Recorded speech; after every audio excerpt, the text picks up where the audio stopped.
જે ભક્તજનો છે એ તમે જે 7 ગુજરાતી પહેલાના વખતમાં ભણ્યા હશે, હવે તો બધું ઇંગ્લિશ મીડિયમમાં આવી ગયું, એટલે ઇંગ્લિશ મીડિયમમાં જેક એન્ડ જીલ ને વેન્ટ ઓફ ધ હિલ ને એવું બધું થવા લાગ્યું. પણ પહેલાંની જે ગુજરાતી હતી એમાં ગુજરાતીમાં કવિતા આવતી સરસ મજાની, એટલી સરસ મજાની કવિતાઓ એ આજ પણ ગાઈએ તો આપણને આમ આનંદ આવી જાય. મનરૂપી મનોહર કઈ રીતના થઈ શકાય? મંદિર તારું વિશ્વરૂપાળું સુંદર સર્જન હારા રે, મંદિર માં તો ક્યાં છુપાણી શોધે બાળક તારા રે. મંદિર તારું વિશ્વરૂપાળું સુંદર સર્જન હારા રે, મંદિરમાં તો ક્યાં છુપાણી શોધે બાળક તારા રે. નહીં પૂજારી નહીં કોઈ દેવા, નહીં મંદિરની તાળા રે, નીલ ગગનમાં મહિમા ગાતા ચાંદો સૂરજ તારા રે. નહીં પૂજારી નહીં કોઈ દેવા, નહીં મંદિરને તાળા રે, નીલ ગગનમાં મહિમા ગાતા ચાંદો સૂરજ તારા રે. મંદિરે તારું વિશ્વરૂપાળું સુંદર સર્જન હારા રે, મંદિરે માં તો ક્યાં છુપાણી શોધે બાળક તારા રે. મંદિર તારું વિશ્વરૂપાળું સુંદર સર્જન હારા રે, મંદિરમાં તો ક્યાં છુપાણી શોધે બાળક તારા રે. તો મનરૂપી મંદિર જેનું પવિત્ર થશે તો એ મંદિરની અંદર જગદંબાને પધારવાનું મન થશે. મંદિરમાં તો અત્યારે સમય અનુકૂળતા પ્રમાણે તાળા રાખવા પડે, સિક્યોરિટી રાખવી પડે, નહીતર આતંકવાદીઓની નજર હોય.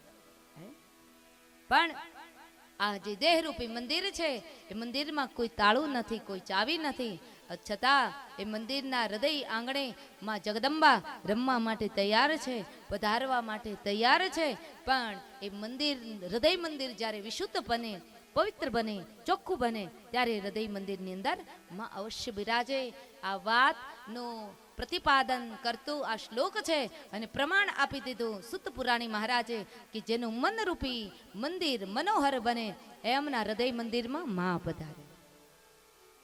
ભક્તિ બજારમાં જો મળતી હોત, જ્ઞાન વૈરાગ્ય બજારમાં મળતો હોત તો કોઈ કે 500 gram kilo 1 2 kilo 5 kilo 10 kilo કોઈ 100 કિલો રૂપિયાના તોલે મળતો હોત તો લઈ લીધો હોત. પણ આ જગતની અંદર એ તો જગદંબાની કરુણા, જગદંબાની કૃપા હોય ને એને જ પ્રાપ્ત થાય. બાકી આ જગતની અંદર કેટલાય કરોડો જીવો આવીને ગયા અને ઘણા પોતાની પેઢી માટે રૂપિયા કરીને જતા રહ્યા. આ ઇતિહાસે કોઈની નોંધ ન લીધી. આ ઇતિહાસે કોની નોંધ લીધી? જગદંબાની શરણે જેણે જીવન ન્યોછાવર કર્યું અને જગત માટે કંઈક પરમાર્થના કામ કરતા ગયા એનું આ જગતની અંદર નોંધ લેવાની. રામકૃષ્ણ પરમહંસ દેવ ઠાકોર કઈ ભેગું કર્યું? જગદંબા જૈનની સાથે મહાકાળી માં, એ કાળી માં વેણે વાતો કરતા, દયા અને કલ્યાણ શંકર મોરબીના એ ભગત એમની સાથે માં અંબા માથે હાથ ફેરવતી. 150 વર્ષ પહેલાની જ વાત છે. જગદંબા આદ્યશક્તિ એને માથે હાથ ફેરવતી તો એને રૂપિયા ભેગા નથી કર્યા, એને પેઢી માટે કશું ભેગું નહીં કર્યું, પણ જગદંબા માટે જીવન ન્યોછાવર કર્યું, જગદંબા માટે કંઈક કર્યું, જગદંબાના નવાણ મંત્રનો આશરો લીધો, શરણાગતિ લીધી, તો જગદંબા એમના ઉપર કરુણા વરસાવી, કૃપા વરસાવી. મન રૂપી મંદિર જેનું સુંદર, ત્યાં જગદંબાને વસવાનું મન થાય. બીજું, મન જે સુંદર બનાવી શકે એ ભક્તિના પંથે પગલા માંડી શકે. તો મન કેનું કોનું સુંદર બને? તો કે જેના જીવનની અંદર સદવિચારો હોય. પહેલી વાત તો એ મન વચન કર્મથી આપણું શુદ્ધિકરણ, એનું નામ સિદ્ધિ છે. આપણા ચિત્તની શુદ્ધિ, મનની વિચારોની શુદ્ધિ, મન વચન અને કર્મથી શુદ્ધિકરણ, એનું નામ છે સિદ્ધિ. અને ત્યારે જગદંબાને વસવાનું મન થાય. બીજું કે જે શરીર ચપટી ભસ્મ થવાનું છે, પછી એ 100 કિલો ના હોય, 150 કિલો ના હોય, 2.5 થી 3 કિલો જ રાગ થાય હો. માણસને જ્યારે અગ્નિ સંસ્કાર આપી દેવામાં આવે ને, તો બધાનું એવું માનવું છે કે વધારેમાં વધારે 3.5 કિલો, એનાથી વધારે કોઈની રાખ થઈ નથી ને થવાની નથી. એ રીતના આ શરીરને સજાવવા માટે આજકાલ લોકો બ્યુટી પાર્લરની અંદર જાય, સલૂનની અંદર જાય, તો અને એ રૂપિયાની બરબાદી જો કરે છે, તો આ રૂપિયાનો સદુપયોગ જો દેશની ગૌ માતા માટે કરવામાં આવે, બેન બેટીઓ જે ફેશનમાં રૂપિયાની બરબાદી કરે છે, અને ભાઈ લોકો જે વ્યસનમાં રૂપિયાની બરબાદી કરે છે, એ રૂપિયાનો સદુપયોગ જો ભાઈઓ બહેનો સાથે મળી અને દેશની ગૌ માતા માટે કરવામાં આવે, તો દેશની કોઈ પણ ગૌ માતા કતલખાને ન જાય અને કોઈ પણ ગૌ માતા ભૂખી ના રહે.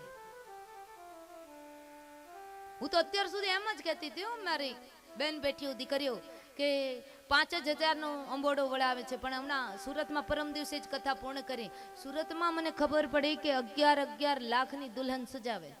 એક દુલ્હન સજાવવાના 11 લાખ રૂપિયાના ખર્ચા કરે છે. ગૌ માતા માટે યોગદાન આપવાનું હોય તો એમ કે ઓહો, હમણાં તો મંદી ચાલે છે, ધંધામાં બહુ મંદી છે, નહીતર તો ધર્માદા માટે કંઈક કરવાનું હોય તો કે મંદી ચાલે છે.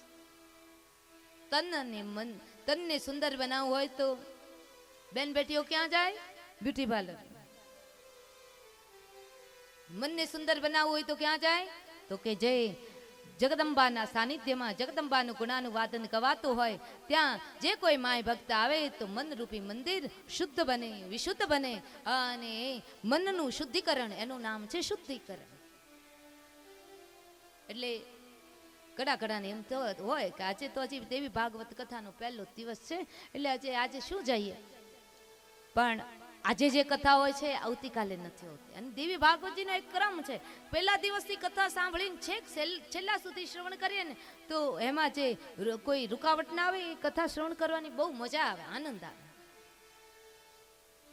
પણ કઈ વાંધો નહીં, મારા વ્યાસ ભગવાને કહ્યું કે માત્ર 1 કલાક નહીં, પણ કોઈ અડધી ક્ષણ પણ દેવી ભાગવતની કથાનો એક પણ શ્લોક કાનમાંથી હૃદયસ્થ કરશે, અથવા દેવી ભાગવતજીના એક સૂત્રને પણ જો આત્મસાત કરશે, તો એમનું તો પોતાનું કલ્યાણ થશે, પણ એમના પેઢીઓનું 71 પેઢીનું માં જગદંબા કલ્યાણ કરશે.